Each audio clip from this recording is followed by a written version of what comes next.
Bonjour. Bienvenue pour le nouveau Stormbringer 11. Voilà, avec l'empaleuse. J'espère que vous allez bien. Et le temps, il est moins bien lui. Il fait tout gris. Il est super beau et aujourd'hui il fait tout gris. Donc l'empaleuse, hein, c'est une bigard palette, une baliste on peut dire hein, carrément. Auruc. Donc voilà, tu as des flèches. Hein. La flèche est fait ça. De bien faire bobo quand je la transperce.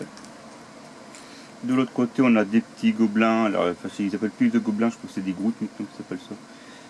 Qui tiennent justement le carquois avec les balises, enfin les flèches, comme on appelle.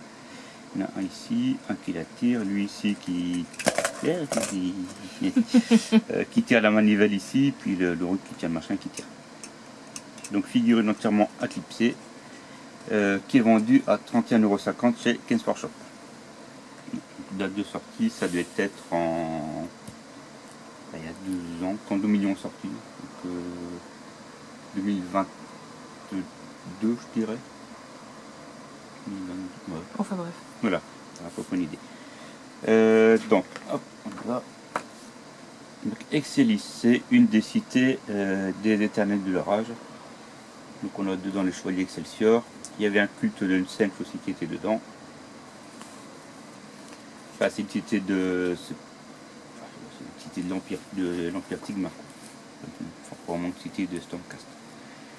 Le siège d'Excelis, on peut voir ici. Donc Kragnos, qui est une grosse bébête, hein, qui a foncé carrément sur les murs et qui était un petit peu manipulé par un des chefs Cruel Boss, sauf qu'il ne percutait pas trop.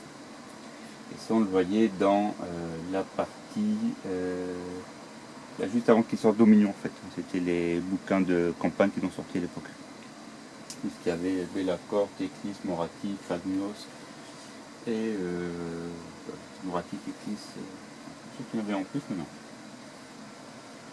Donc, chaque version il sort des bouquins de campagne pour le contexte. Quoi. Comme là ils ont sorti la série des émissaires pour la nouvelle sortie. Tu comprends du coup? Non, je comprends rien du tout. C'est ce que j'étais en train de me dire, à mon avis les gens doivent pas comprendre. En plus tu tournes la tête, tu fais ça, déjà, du coup je comprends encore moins bien. J'espère qu'on te comprend quand tu parles. Dites-le en commentaire si vous comprenez pas Lulu. On va regarder des images et puis ça. Des fois tu parles trop vite aussi, tu me largues, erreur 404. Donc l'empaleuse qu'on peut voir ici, c'est un drac Stormcast. La personnalisation de la figurine, l'assemblage, eux proposent de le faire en deux parties, en fait, deux sous-assemblages pour la peinture.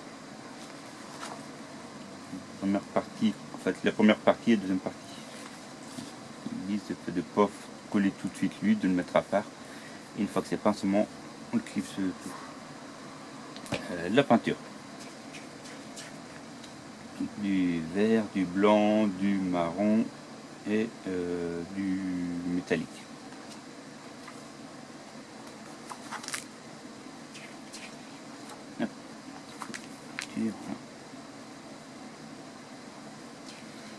Ensuite, les tests de bravoure. Donc, toujours dans la partie base des explications de règles, on est arrivé à la bravoure.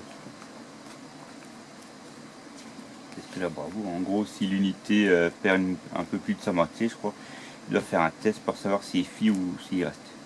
Si je ne me trompe pas dans les règles. La partie test, l'épreuve du courage. Donc on a l'empaleuse, les 10 Auruc, les 10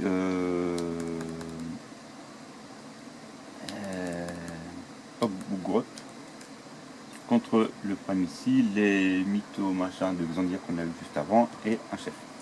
Ça n'en sont pas beaucoup finalement. Là, les éventreurs, comme c'est ça. Dans les autres grottes, c'est ça.